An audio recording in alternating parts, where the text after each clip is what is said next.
Hour casualty tree fourth স্ট্যাঞ্জা।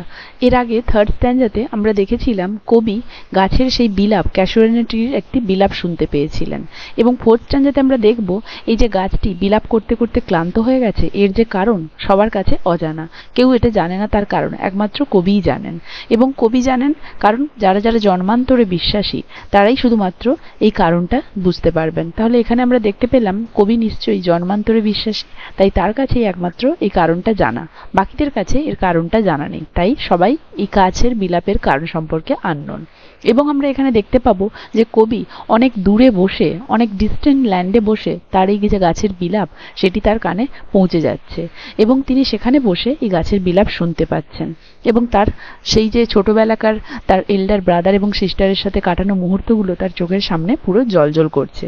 এবং তিনি এছাড়াও বলেছেন যে সেই দূরে, মানে তিনি এখন তার ল্যান্ডে নেই, নেটিভ ল্যান্ডে নেই, তিনি দূরে ইউরোপে চলে গিয়েছিলেন, ইটালিতে।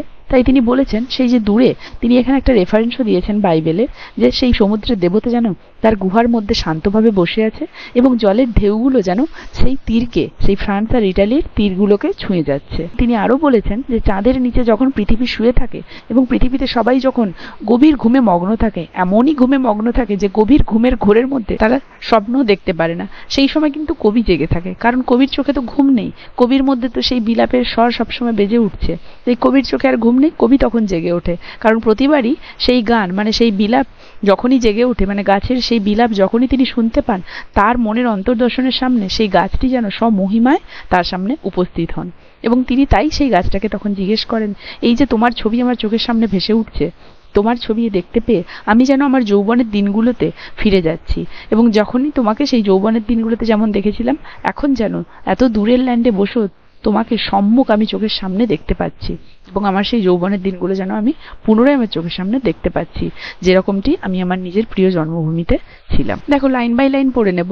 Unknown yet well known to the I of faith, যে অজানা তবুও অনেক পরিচিত বা অনেক জানা, to the I of faith. I of faith হচ্ছে আমার মনের বিশ্বাসের কাছে। তাহলে তিনি এখানে বলেছেন যে যদিও অজানা, কারণ সবার কাছে এই গাছের বিলাপের বা বিলাপ করতে করতে গাছটা যে ক্লান্ত হয়েছে তার কারণ অজানা, কিন্তু কবির কাছে কিন্তু জানা, কারণ কবি তার নিজের মনের কাছে বিশ্বাসী, কারণ তিনি জন্মান্তরবাদে বিশ্বাসী। তাই তিনি বলেছেন যদিও অজানা তবুও অনেক পরিচিত বা অনেক জানা আমার মনের বিশ্বাসের কাছে। I have heard that well far far away in distant lands. Oh, আমি শুনেছি সেই চিৎকার অনেক দূর থেকে, অনেক দূরের কোনো দেশ থেকে, কারণ কবি এখন তার নেটিভ ল্যান্ডে নেই। আমরা জানি কবি ইউরোপে ফ্রান্স বা ইটালির দিকে তিনি শিফট হয়ে গিয়েছিলেন পরবর্তীকালে। তাই তিনি বলেছেন যে দূরে, ওরকম দূর দেশে থেকেও তিনি যেন তার নেটিভ ল্যান্ড থেকে তার সেই গাছের বিলাপটা তার কানে যাচ্ছে বা তিনি শুনতে পাচ্ছেন।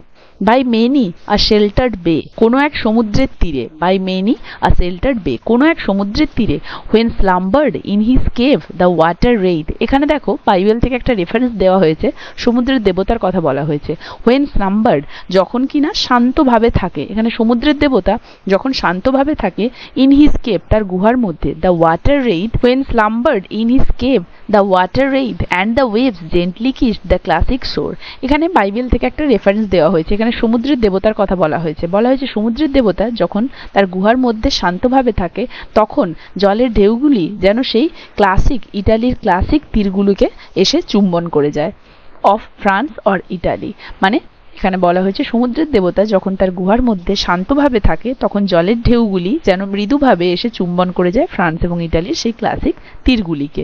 বিনিথ দ্য মুন, এবং চাঁদের নিচে, মানে চাঁদের নিচে এই পৃথিবীতে, হোয়েন আর্থ লে, যখন পৃথিবী শুয়ে থাকে, লে মানে শুয়ে থাকা, transcend in a dreamless swoon, transcend মানে হচ্ছে গভীর ঘুমে মগ্ন থাকে, ইন আ ড্রিমলেস সোন, ড্রিমলেস হচ্ছে স্বপ্নহীন, সোন হচ্ছে ঘোরে, যখন চাঁদের তলায় সমগ্র পৃথিবী একটা স্বপ্নহীন ঘোরে গভীর ঘুমে আচ্ছন্ন থাকে, মানে এতটাই সবাই তখন ঘুমে মগ্ন যে এতটাই ঘুমে মগ্ন তারা স্বপ্নও দেখতে পারে না, একটা ঘোরের মধ্যে যেন সবাই রয়েছে। তাই বলেছে যখন পৃথিবী শুয়ে থাকে, মানে এতটাই গভীর ঘুমে মগ্ন থাকে যে ড্রিমলেস হয়ে থাকে, and every time the music rose, কিন্তু সেই সময় সবাই যখন গভীর ঘুমে মগ্ন থাকে, এমনকি স্বপ্নও দেখতে পারে না, কবি কিন্তু সেই সময় জেগে রয়েছে, কারণ তার মনে তো বিলাপ চলছে, তিনি গাছের বিলাপ শুনতে পারছেন, তার মনেও বারবার সেই বিলাপের স্বর বেজে উঠছে, তাই তার মন তো শান্ত নয়, তিনি তো ঘুমোতে পারছেন না, তিনি জেগে রয়েছেন। তাই তিনি বলেছেন every time the music rose, music বলতে সেই বিলাপের কথা বলা হয়েছে। বিফোর মাইন ইনার ভিশন রোজ আ ফর্ম সাবলাইম, আমার অন্তর্দৃষ্টির সামনে বা আমার অন্তর্দর্শনের সামনে জেগে ওঠে একটি মহিমান্বিত রূপ, মানে সেই গাছের রূপের কথা বলা হয়েছে। আমার অন্তর্দর্শনের সামনে জেগে ওঠে একটি মহিমান্বিত রূপ, দাই ফর্ম, তোমার ছবি, মানে এই গাছটার কথা বলা হয়েছে। তাহলে কবি বলেছেন এখানে যে পৃথিবী যখন শুয়ে থাকে চাঁদের নিচে, সমগ্র পৃথিবী যখন গভীর ঘুমে আচ্ছন্ন থাকে, ড্রিমলেস অবস্থায় থাকে, কবি তখন ঘুমোতে পারেননি। কবি বলেছেন, মানে কবি এখানে বলেছেন চাঁদের নিচে সমগ্র পৃথিবী যখন গভীর ঘুমে আচ্ছন্ন থাকে, শুয়ে থাকে, গভীর ঘুমে এমনই আচ্ছন্ন থাকে যে তারা ড্রিমলেস থাকে, তখন কিন্তু তিনি ঘুমোতে পারছেন না। তার কানে সেই বিলাপের স্বর আসা এবং তার মনের মধ্যেও সেই বিলাপের স্বর একই সুরে বাজতে থাকায় তিনি কিন্তু শান্তি পাচ্ছেন না, ঘুমোতে পারছেন না।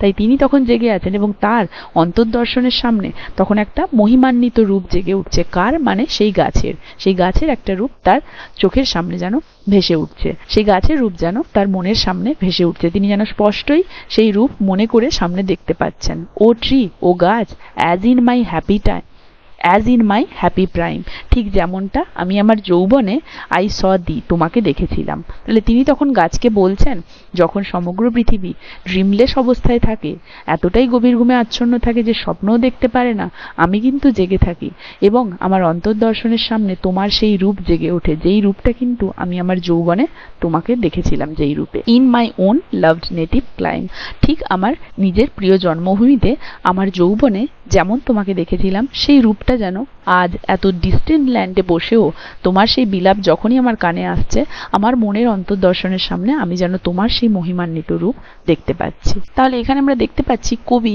আজ এত ডিস্টেন্ট ল্যান্ডে বসেও তার সেই যৌবনের বা তার সেই ছেলেবেলার ওই স্মৃতিগুলোকে সম্পূর্ণভাবে তিনি যেন চোখের সামনে দেখতে পাচ্ছেন।